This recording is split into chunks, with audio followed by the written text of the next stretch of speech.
오늘 함께 나눌 하나님 말씀은 마가복음 1장 1절부터 13절까지입니다. 오늘부터는 마가복음을 강의하도록 하겠습니다. 제가 먼저 읽고 그다음에 여러분 한 절 읽고 그렇게 13절까지 읽겠습니다. 하나님의 아들 예수 그리스도의 복음의 시작이라.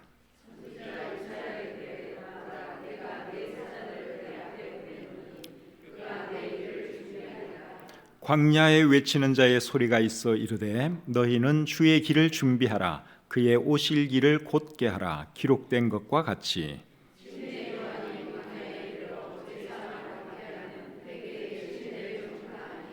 온 유대 지방과 예루살렘 사람이 다 나아가 자기 죄를 자복하고 요단강에서 그에게 침례를 받더라.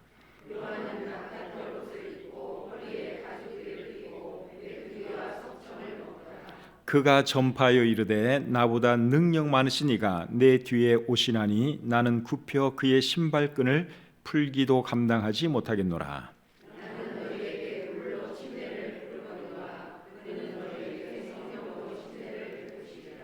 그때에 예수께서 갈릴리 나사렛으로부터 와서 요단강에서 요한에게 침례를 받으시고 곧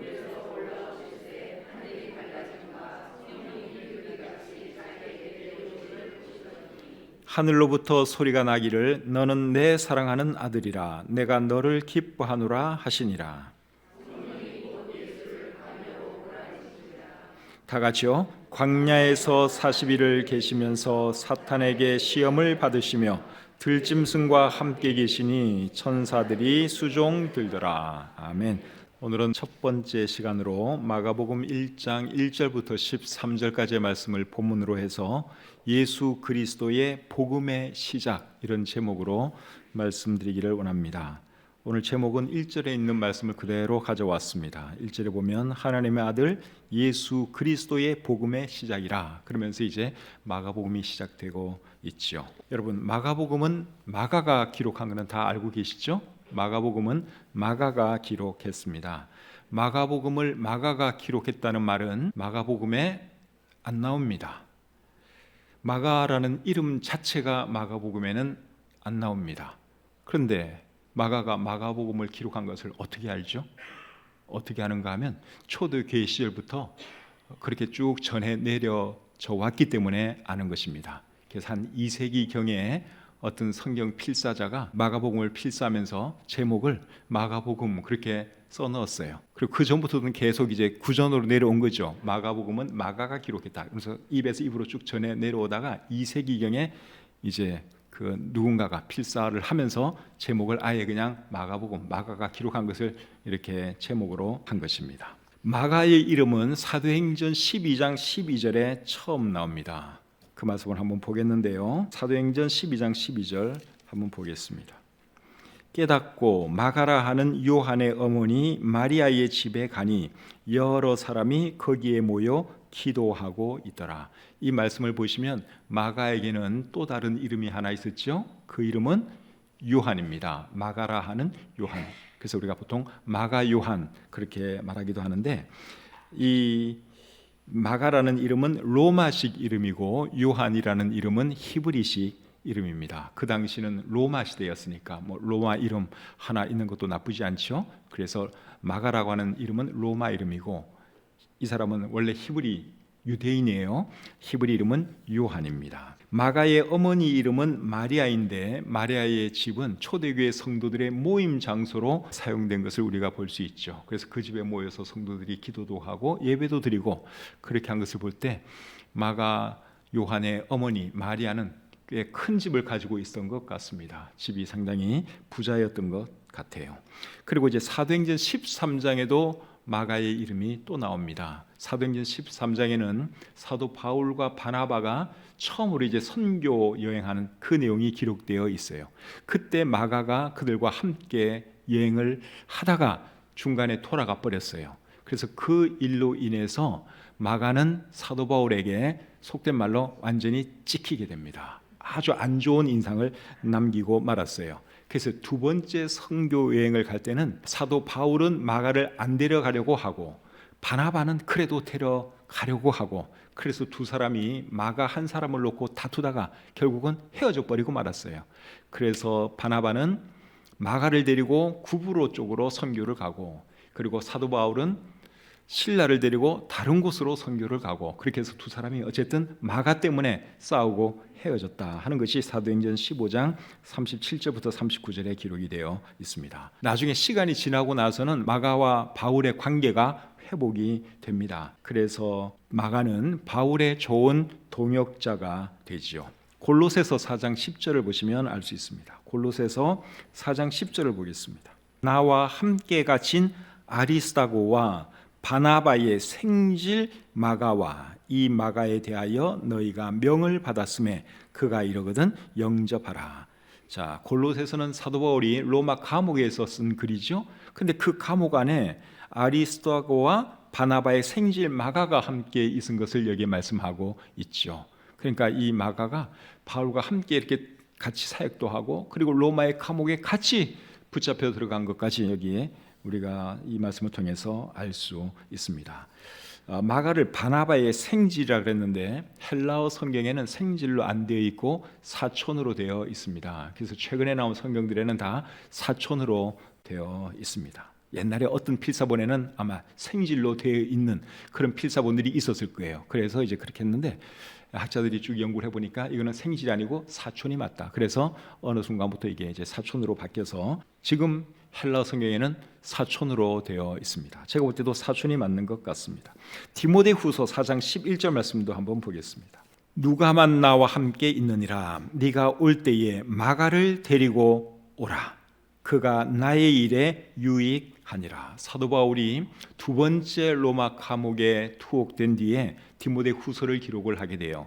그리고 디모데에게 편지를 쓰면서 뭐라고 말했는가 하면 네가 올 때 마가를 데리고 오라, 그렇게 부탁을 합니다. 그가 나의 일에 유익하다, 그렇게 말을 하고 있죠. 이런 거 보면 사도 바울이 마가를 무척 사랑하고 아낀 것을 볼 수 있습니다. 젊은 시절에는 마가가 한번 중간에 돌아간 그 일 때문에 안 좋게 봤는데 나중에 또 보니까 사람이 괜찮아요. 그래서 마가를 많이 사랑해주고 함께 일도 하고, 그리고 생의 마지막 그 시간에는 마가를 무척 그리워하고 있는 것을 우리가 볼 수 있죠.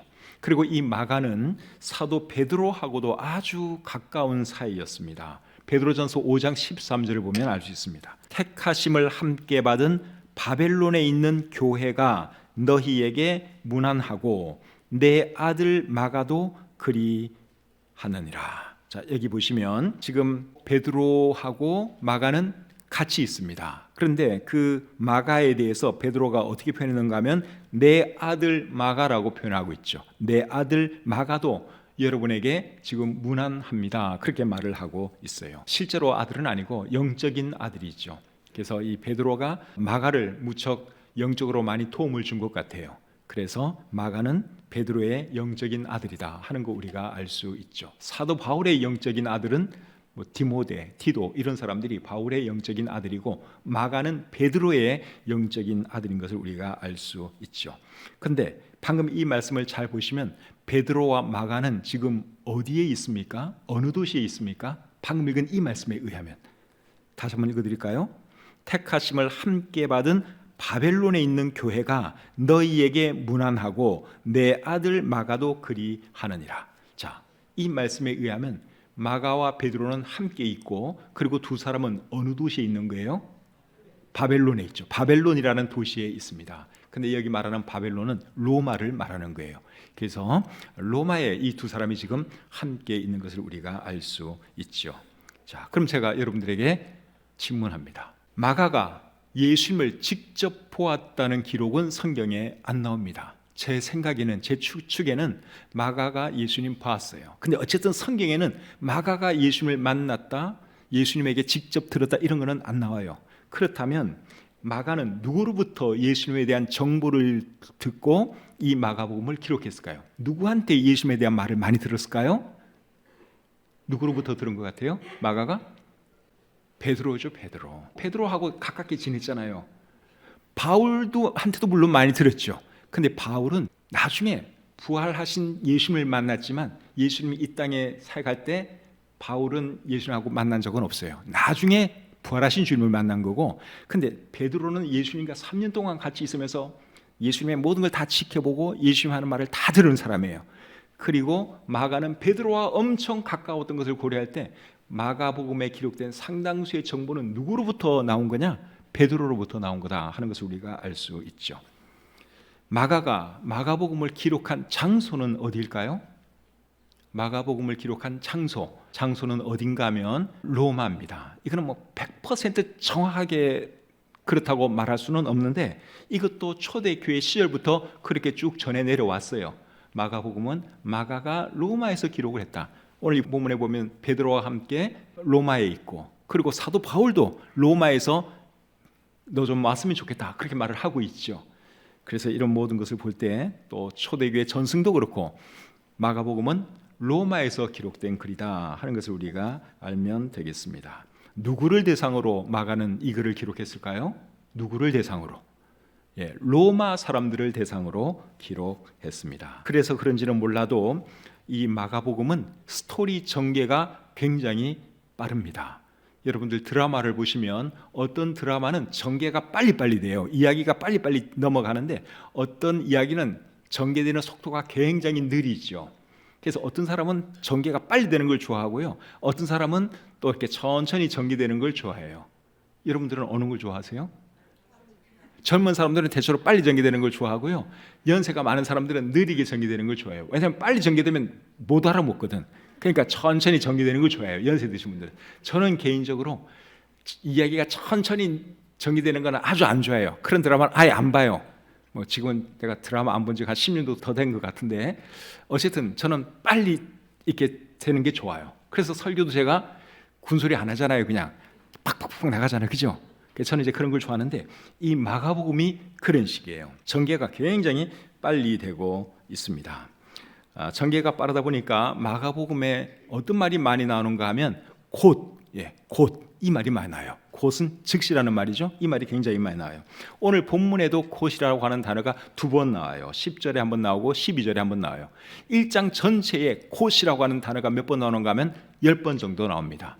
그리고 마가복음 전체는 물론 훨씬 더 많이 나오죠. 그리고 마가복음에는 예수님이 하신 말씀보다도 예수님이 행하신 일에 대해서 더 많이 기록을 하고 있어요. 말을 많이 쓰다 보면 아무래도 진도가 늦게 나가죠. 그래서 말은 최소화하고 예수님이 이런 일 했다, 이런 일 했다, 이런 일 했다 그러면서 진도가 팍팍팍 나가고 있어요. 그러다 보니까 마가복음이 마태, 마가, 누가, 요한복음 중에서 제일 짧습니다. 아주 마음에 들어요.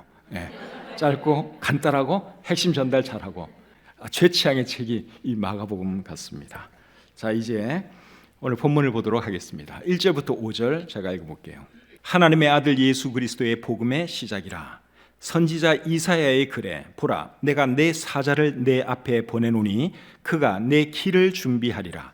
광야에 외치는 자의 소리가 있어 이르되 너희는 주의 길을 준비하라. 그의 오실 길을 곧게 하라. 기록된 것과 같이 침례 요한이 광야에 이르러 죄 사함을 받게 하는 회개의 침례를 전파하니 온 유대 지방과 예루살렘 사람이 다 나와 자기 죄를 차복하고 요단강에서 그에게 침례를 받더라. 자, 마가가 마가복음을 기록하면서 제일 먼저 뭘 기록하는가 하면 침례 요한에 대해서 기록을 하고 있습니다. 침례 요한에 대해서 어떤 말을 하고 있죠? 침례 요한의 사역은 구약 성경에 예언되어져 있는 것이다. 그것을 말씀하고 있죠.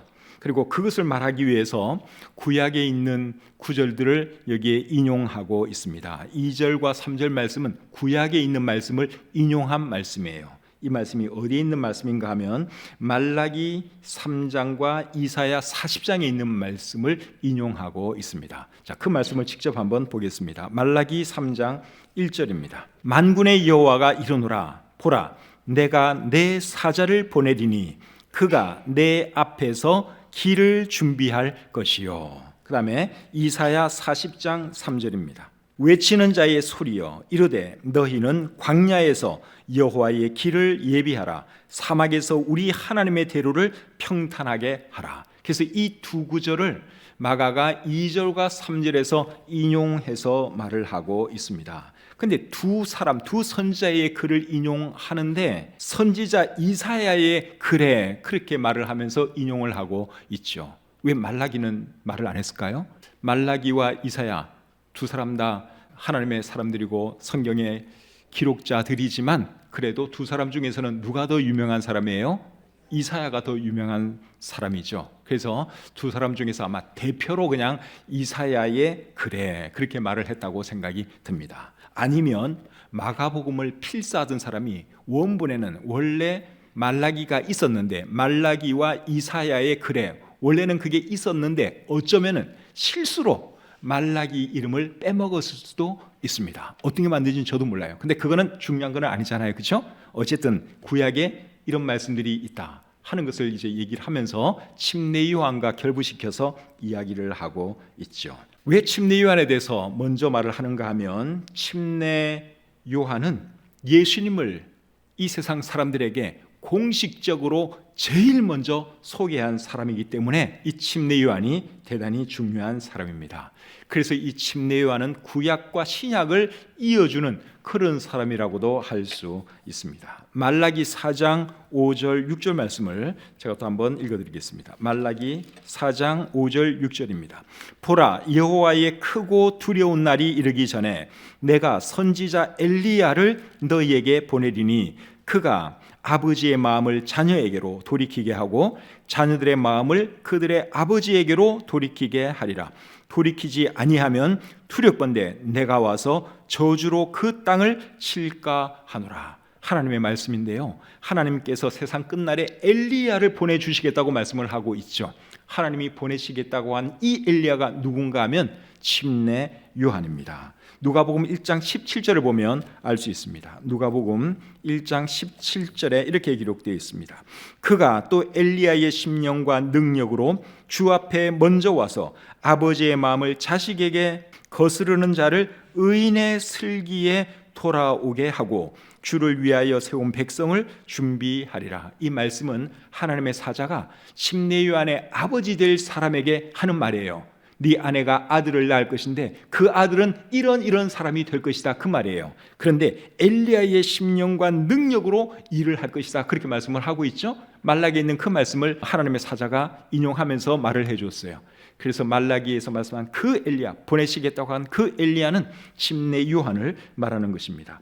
마태복음 17장 12절에서 예수님은 이런 말씀도 하셨어요.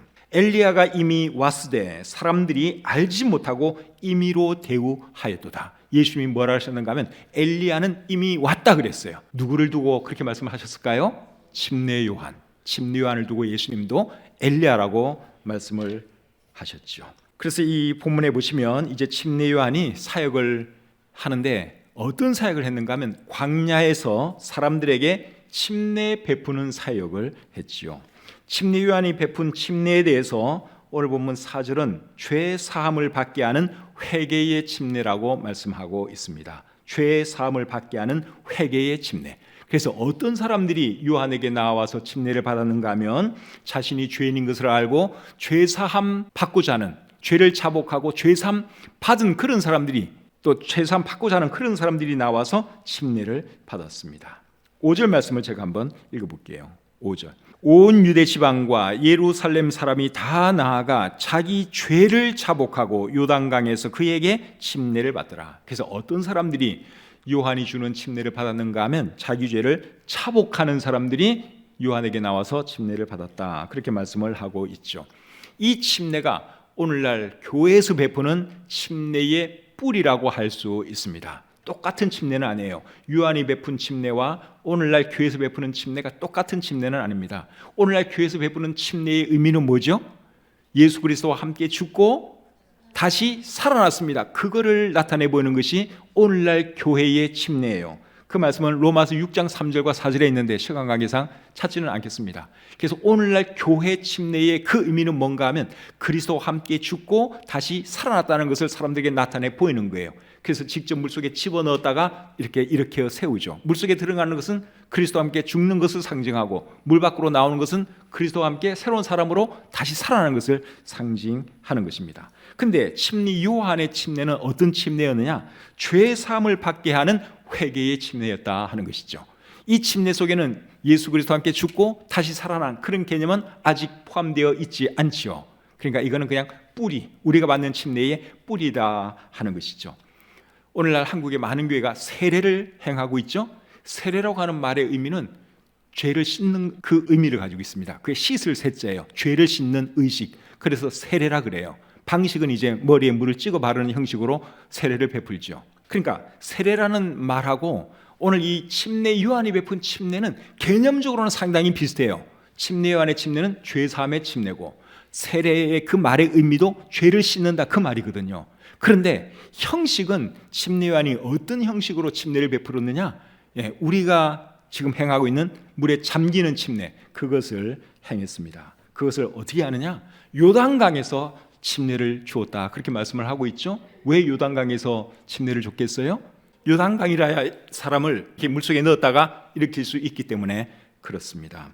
또 요한복음 3장 23절에 보시면 에논이라고 하는 곳에서도 침례를 베풀었는데 거기서 침례를 베푼 이유는 그곳에 물이 많았기 때문이라고 말씀하고 있어요. 세례라면은 굳이 요단강이나 물 많은 그런 곳 안 찾아도 괜찮아요. 집에서도 얼마든지 할 수 있죠. 그런데 침례 요한이 침례를 주다 보니 요단강에서 침례를 베풀었다 하는 것이죠. 제가 얼마 전에 성경을 하나 샀습니다. 이 성경이 무슨 성경인가 하면 히브리어 헬라어 직역 성경이에요. 히브리어 헬라어 직역 성경. 그러니까 말 그대로 그냥 직역을 해놨어요. 우리가 가지고 있는 이 성경은 완전 직역은 아니에요. 말이 좀 되도록 그리고 좀 더 이렇게 이해가 쉽도록 그렇게 했는데 이거는 거의 99% 직역을 해놨어요. 근데 이 성경에는 침례로 되어 있을까요? 세례로 되어 있을까요? 그렇습니다. 침례로 되어 있어요. 이 성경을 번역한 사람은 장로교 목사님이에요. 근데 그분은 정말 정직하게 진짜 직역을 했어요. 그래서 침례로 번역을 했더라고요. 참 정직한 분이라고 생각이 듭니다. 왜냐하면 침례라는 말이 헬라어로 밥티조거든요. 그건 물에 잠근다는 뜻이에요. 그러니까 침례로 번역하는 것이 맞는 거죠. 침례할 때 침자는 잠길 침자입니다. 그러니까 침례 요한이 준 그 침례는 어쨌든 우리가 지금 주는 침례하고 형식이 똑같았다 하는 것이죠. 우리 6절 말씀을 한번 볼게요. 6절. 요한은 낙타 털옷을 입고 허리에 가죽띠를 띠고 메뚜기와 석청을 먹더라. 침례 요한에 이제 복장이 여기 나와 있는데요. 이 사람이 낙타 털옷을 입고 그리고 허리에는 가죽띠를 띠고 있었다고 말씀을 하고 있죠. 근데 엘리야 선지자도 똑같은 모습을 하고 있었습니다. 구약 성경이 말한 그 엘리야, 다시 보내주시겠다고 한 그 엘리야가 침례 요한이라고 제가 이미 말씀을 드렸는데 두 사람의 복장이 거의 똑같아요. 자, 열왕기하 1장 8절을 한번 보겠습니다. 열왕기하 1장 8절. 그들이 그에게 대답하되 그는 털이 많은 사람인데 허리에 가죽띠를 띄었더이다 하니 왕이 이르되 그는 디셉 사람 엘리야로다. 여기 털이 많은 사람이라고 되어 있는데 그 각주에는 털옷 입은 사람이라고 또 각주를 해놨어요. 그러니까 둘 다 번역이 가능하다 그 말이에요. 그러니까 털옷 입은 사람이라면 털옷 입은 사람이고 그리고 가죽띠를 띄었다 그랬는데 엘리야 선지자가 침례 요한도 똑같은 비슷한 복장으로 하고 있었다 하는 것이죠. 그러면서 어쩌면 내가 구약 성경에 말한 그 엘리야, 하나님이 보내주시겠다고 하는 그 엘리야의 사역을 지금 내가 하고 있다 하는 것을 보여주기 위해서 그렇게 비슷한 복장을 하고 사역을 한 것이 아닌가 그런 생각이 듭니다. 그 다음에 7절 8절 보겠습니다. 그가 전파하여 이르되 나보다 능력 많으신 이가 내 뒤에 오시나니 나는 굽혀 그의 신발끈을 풀기도 감당하지 못하겠노라. 나는 너희에게 물로 침례를 베풀었거니와 그는 너희에게 성령으로 침례를 베푸시리라. 침례 요한이 예수님을 사람들에게 소개하는데 어떻게 소개했는가 하면 나는 너희에게 물로 침례를 베풀지만 내 뒤에 오실 그분은 성령으로 침례를 베풀 것입니다. 그런 말을 하면서 예수님을 소개했습니다. 여러분, 성령으로 침례를 베푼다는 말의 의미는 뭘까요? 성령으로 침례를 베푼다. 이 말의 의미는 성령을 주신다 그 말이에요. 너무 복잡하게 생각할 필요 없어요. 성령으로 침례를 베푼다 하는 이 말의 의미는 성령을 주실 것이다 그 말입니다. 사도행전 1장 5절을 보시면 알 수 있어요. 자, 사도행전 1장 5절입니다. 요한은 물로 침례를 베풀었으나 너희는 몇 날이 못되어 성령으로 침례를 받으리라. 예수님께서 하신 말씀이에요. 예수님께서 하늘로 올라가시기 전에 제자들에게 하신 말씀인데, 너희는 몇 날이 못 되어 성령으로 침례를 받을 것이다, 그렇게 말씀을 했죠. 이 말의 의미는 오순절날, 이제 며칠 뒤면 오순절날인데, 오순절날에 너희들이 성령을 받게 될 것이다, 그 말이에요. 그래서 성령으로 침례를 베푼다는 이 말의 의미는 성령을 받게 될 것이다, 그 말입니다. 고린도전서 12장 13절 말씀 한번 또 보겠습니다. 우리가 유대인이나 헬라인이나 종이나 자유인이나 다 한 성령으로 침례를 받아 한 몸이 되었고 또 다 한 성령을 마시게 하셨느니라. 자, 이 말씀에는 한 성령으로 침례를 받아 한 몸이 되었다, 그런 말이 있죠. 이 말의 의미는 뭐겠어요? 한 성령을 받아 한 교회의 지체가 되었다, 그 말입니다. 그리고 한 성령을 마시게 하셨다 하는 말도 나오는데, 이 말의 의미는 한 성령을 받게 하셨다, 그 말이에요. 그리고 에베소서 1장 13절에 보시면 성령으로 인치심을 받았다 하는 표현도 나와요. 그 말도 성령 받았다, 그 말입니다. 그래서 성령 받은 것을 성령으로 침례받았다, 성령을 마셨다, 이제 이런 다양한 표현을 쓴다 하는 것이죠. 구원받은 사람에게는 성령님이 계시는데 성령님을 누가 주십니까? 오늘 이 말씀을 근거로 하면은 누가 주시는 거예요? 예수님이 주시는 거죠. 예수님이 주시는 거예요. 물론 하나님이 주세요, 그래도 틀린 건 아니에요. 왜냐하면 예수님과 하나님은 동일하신 하나님이시니까. 요한복음 14장 26절에 보시면 성령을 주시는 그 주체에 대해서 이런 말씀을 하고 있습니다. 요한복음 14장 26절에 보혜사 곧 아버지께서 내 이름으로 보내실 성령, 하나님 아버지께서 누구 이름으로 성령을 보내신다고요? 예수님의 이름으로 성령을 보낸다, 그렇게 말씀을 하고 있고요. 그 다음에 15장 26절, 내가 아버지께로부터 너희에게 보낼 보혜사. 자, 이번에는 또 누가 보낸다 그랬어요? 내가 보내는데 누구로부터 보내느냐? 아버지께로부터 보낸다, 그렇게 말씀을 하고 있어요. 누가 보낸다는 거예요? 하나님이 보내는 것이고 예수님이 보내는 것이죠. 이해가 되시죠? 성령은 물론 하나님과 예수님은 동일하신 하나님이니까 하나님이 보냅니다, 그래도 맞고, 예수님이 보냅니다, 그래도 맞는데, 어쨌든 예수님께서 성령 주실 것을 침례요한이 어떻게 표현했느냐? 그분은 성령으로 여러분에게 침례를 베풀 것입니다, 그렇게 표현을 한 것입니다. 9절부터 11절 보겠습니다. 그때 예수께서 갈릴리 나사렛으로부터 와서 요단강에서 요한에게 침례를 받으시고 곧 물에서 올라오실새 하늘이 갈라짐과 성령이 비둘기같이 자기에게 내려오심을 보시더니 하늘로부터 소리가 나기를 너는 내 사랑하는 아들이라 내가 너를 기뻐하노라 하시니라. 예수님이 침례 요한에게 침례받는 장면입니다. 침례 요한이 베푼 침례는 어떤 침례라 그랬죠? 죄 사함을 받게 하는 회개의 침례라고 말씀을 드렸죠. 그러면 예수님은 침례받을 필요가 있는 분이에요, 없는 분이에요? 침례받을 필요가 없는 분이죠. 왜냐하면 예수님은 죄가 없는 분이니까. 그런데 왜 침례를 받았을까요? 세 가지 이유 때문이라고 생각됩니다. 첫째는 침례 요한의 사역을 인정해 주시기 위해서 예수님이 침례를 받으셨어요. 두 번째는 예수님은 사람들의 죄의 문제를 해결해 주시기 위해서 죄인의 모습으로 오신 분이기 때문에 침례를 받으셨습니다. 예수님은 근본 하나님이시고 죄가 없는 분이지만 그래도 그분은 죄인의 모습으로 이 땅에 오셨잖아요. 죄인의 모습으로 오셨으면 침례 받는 것도 얼마든지 이해가 가는 일이죠. 그리고 세 번째로는 침례의 중요성을 우리에게 가르쳐 주시기 위해서, 즉 침례의 본을 보여주시기 위해서 예수님이 침례를 받았다고 생각이 듭니다. 그렇다면 우리도 침례를 받는 것이 옳겠죠? 예수님도 침례를 받았는데 안 받아도 되는 예수님도 침례를 받았다면 우리도 당연히 침례를 받아야 하는 것이죠. 여러분 중에 아직 침례 안 받은 분 계시면 여러분 침례 꼭 받으셔요. 예수님도 침례를 받았는데 여러분이 뭐라고 침례를 안 받고 버티세요? 그러니까 침례를 받는 것이 맞습니다. 침례는 받아도 되고 안 받아도 되고 그런 것이 아니라 사실은 반드시 받아야 하는 겁니다. 마태복음 28장 19절에서 예수님이 뭐라 그러셨죠? 너희는 가서 모든 민족을 제자로 삼고 아버지와 아들과 성령의 이름으로 침례를 베풀고, 교회에게 주신 명령이에요. 지대한 명령이십니다. 그러니까 침례를 줘야 하는 것이고 또 침례 받을 사람은 마땅히 받아야 하는 것이죠. 물론 침례가 구원의 조건은 아니에요. 그래도 침례는 무지무지하게 중요하다 하는 것을 여러분들이 꼭 기억하셨으면 좋겠습니다. 예수님께서 침례를 받고 물에서 올라오실 때 어떤 일이 있었는가 하면 하늘이 갈라지고 성령이 비둘기같이 예수님에게 임하는 일이 있었습니다. 그리고 하늘로부터 어떤 음성이 들렸죠?